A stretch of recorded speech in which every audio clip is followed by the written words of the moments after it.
À toi Philippe, cette belle introduction, t'en fais ce que tu veux.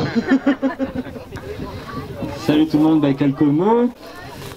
Contrairement à l'élu précédent qui a pris la parole, je ne pourrais pas être d'un coup de main énorme, hein, puisque je suis élu conseiller municipal à Bordeaux, donc voilà, ça limitera le pouvoir. Mais je pense que ce qui est fondamental, c'est la mobilisation, en fait, la mobilisation des associations, des habitants, des habitantes, de la population, et en fait c'est ça qui change la donne. Entièrement d'accord sur l'idée que dans les institutions, si on peut relayer, si on peut appuyer des mobilisations, ça compte. Mais c'est vrai que là, on est dans un monde tellement brutal, tellement pourri, qu'il y a un moment donné, ça pose le problème d'une révolte qui se généralise. Et aujourd'hui, on n'en est pas là, mais n'empêche que les résistances qu'il y a, comme aujourd'hui dans la lutte contre les bassines, on peut faire le lien aussi avec les luttes contre la ferme des 1000 vaches, je crois qu'elle s'appelle, à Coussant-les-Bois. Et puis il y a des tas de batailles aujourd'hui, mine de rien, sur tout le territoire qui concernent l'environnement, mais aussi des batailles qui concernent les services publics ou des batailles qui concernent tous les aspects sociaux ou démocratiques. En fait, toutes ces batailles-là sont liées, mais c'est vrai que ce qu'on aimerait bien, c'est un peu le rêve qu'on a, et je suis là pour ça, pour porter cette parole-là, la parole donc des militants les camarades du nouveau parti anticapitaliste. Et c'est le rêve qu'à un moment donné, oui, il y a un sursaut populaire, qu'il y a un moment donné, il y a une véritable révolte qui s'organise, parce qu'en fait, on n'est pas juste dans une bataille pour convaincre des élus qui ne comprendraient pas ce qui se passe, ou convaincre des pouvoirs politiques qui se tromperaient de politique. On est dans une véritable confrontation entre d'un côté des intérêts populaires qui ne sont pas respectés, puis d'un autre côté des intérêts d'une poignée de gens. C'est soit des promoteurs comme Vinci à Notre-Dame-des-Landes, hein, vous l'avez vu, c'était une des raisons de la bataille, soit ici aussi, hein, ou alors en tout cas ce sont des intérêts d'une poignée de gros agriculteurs, de l'agrochimie ou de l'agro-industrie. Et on sait derrière que c'est un combat contre un système que nous on dit capitalisme, et que beaucoup s'accordent à appeler ça le capitalisme, un système où c'est d'abord le productivisme, la course au profit, la rentabilité, au mépris des intérêts populaires et des intérêts de l'ensemble de la population. Donc on est vraiment dans une sorte de guerre, une guerre système contre système, et en fait cette guerre-là, c'est notre vie qui se joue. Donc en fait, dans les batailles comme aujourd'hui, il y a l'aspect sympathique, c'est vrai que c'est chouette, c'est vrai, en plus c'est chouette de manifester en n'ayant pas crainte de se faire tirer dessus ou se faire gazer, parce que là on n'a pas vu un policier ou une policière autour, même si ouais bon voilà, c'est pas ça, c'est pas, donc du coup ça fait du bien de pouvoir manifester en famille ou de manifester dans des conditions un peu festives et conviviales.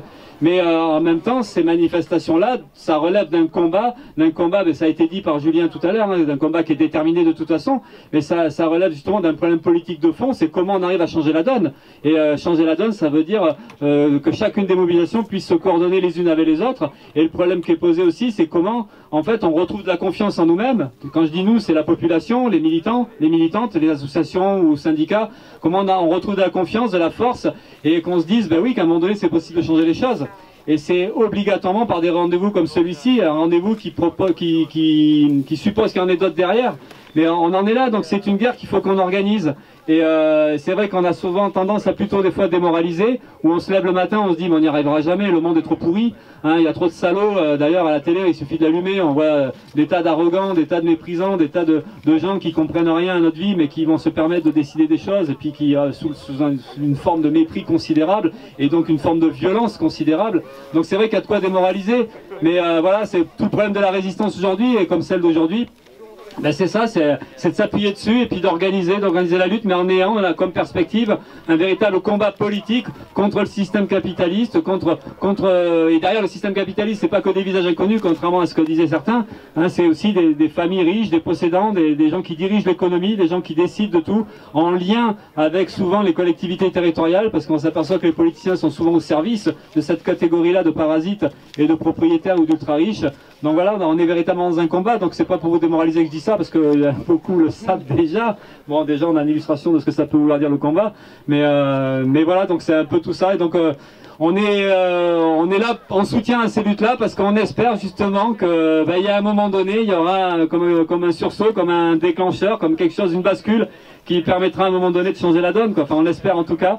Et donc je souhaite bon courage à celles et ceux qui sont directement impliqués dans la mobilisation contre les bassines, et en espérant que les choses se construisent, et très rapidement, et qu'en fait on compte vraiment sur nos propres forces, et certainement pas sur des élections qui vont avoir lieu bientôt ou sur autre chose. Enfin, comptons sur nous, sur nos batailles, nos capacités à intervenir et à changer les choses par en bas. Voilà. Le changement c'est maintenant. Le changement c'est bientôt.